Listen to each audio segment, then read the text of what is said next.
So many choices for the opening. We did not know how to close the folding chairs from our rented condo. Part of the night dive was spent dealing with a local swarm of worms that I quickly introduced to a great star coral. 30 minutes later, my video light batteries went out, so we had to get a few shots by dive torch. Still love shore diving though.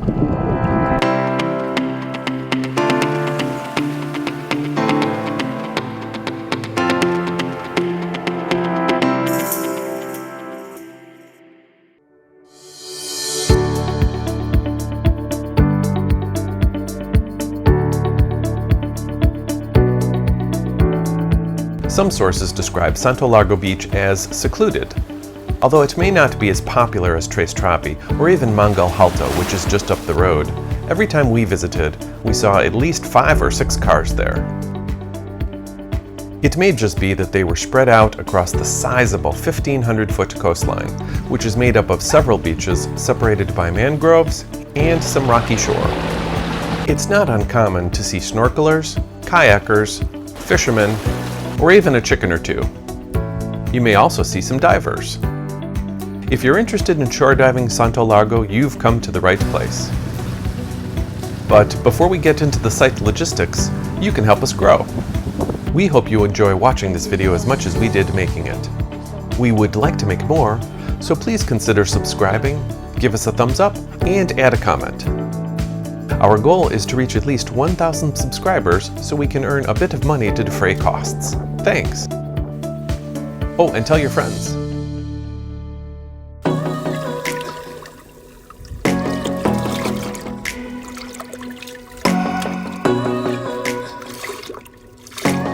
Santo Largo is on the southwest coast of Aruba, near the town of Savaneta, in a body of water known as Commander's Bay. Despite the secluded description, it is easy to find. To get there, take Route 1 south. 5 miles after the airport roundabout, look for an unmarked exit on the right with red paved sidewalks. After you exit, turn left onto the frontage road and look for the beach entrance going over the fuel pipelines. Before we talk about parking, we should discuss entry points because you will want to position your car based on your preference. Remember that 1,500-foot coastline? There are multiple options for entering the reef, but 2 stand out for consideration. Entry point 1 is in front of the road entrance, just off to the right. It is straightforward from a parking standpoint and offers the shortest path to the reef. Getting to the reef from here requires walking several hundred feet through sand, grass, and rock. The rock can be a bit unstable, and because the water is so shallow, a fall here could really hurt you or your equipment. Once you're deep enough, there's a 5-minute swim to get to the shallow part of the reef. Entry point 2 is the farthest from the road entrance over a very bumpy dirt road. It's also farther from the reef, so why choose this option? The water is generally deeper, and you should be able to swim on the surface to the reef instead of that very shallow walk over rock. Just note that we swam a good 15 minutes before we descended into 15 feet of water. Wherever you decide to enter, there is plenty of parking. Some with shade.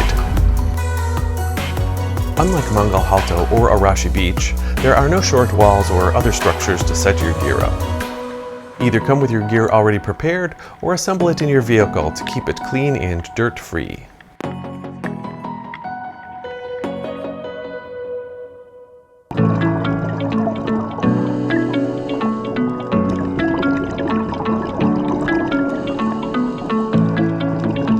As with most shore diving, navigating Santo Largo is relatively easy in terms of getting out and back.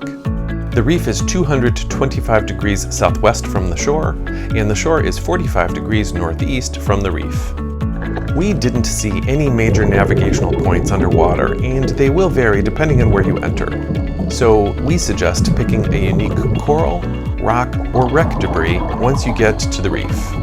No matter which direction you go, if you return at that depth, you should find your marker. It's a pretty good reef from 20 feet down to 80 feet. Although the coral structures aren't as impressive as Hole in the Wall, and you will see evidence of storm damage inflicted over the years, there is still plenty to see. We shot some footage at 20-foot increments to show you what it looks like.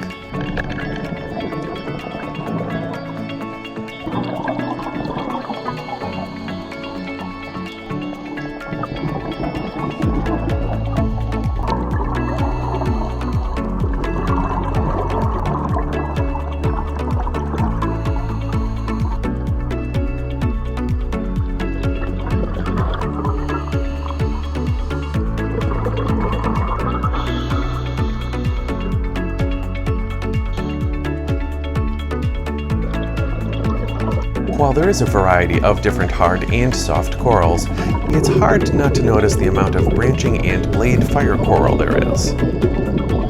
There are also substantial fields of pencil coral and a fair amount of sandy patches that offer a terrific variety of bottom-dwelling fish.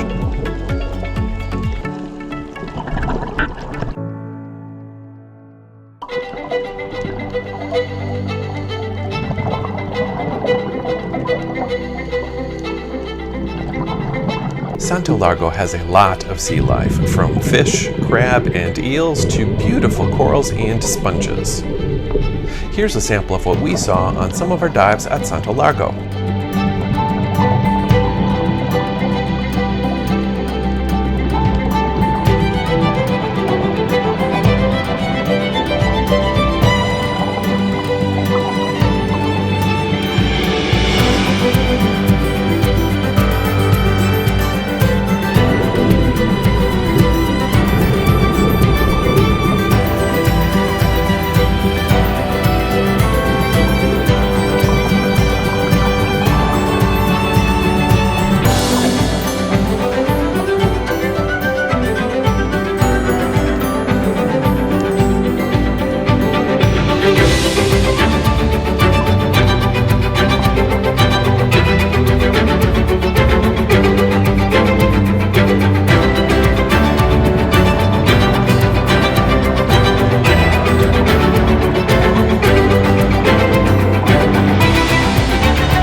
We only did one night dive here and already shared some of the worm footage earlier. What we saw before and after the attack was very nice, even the turtle by torchlight at the end. Enjoy!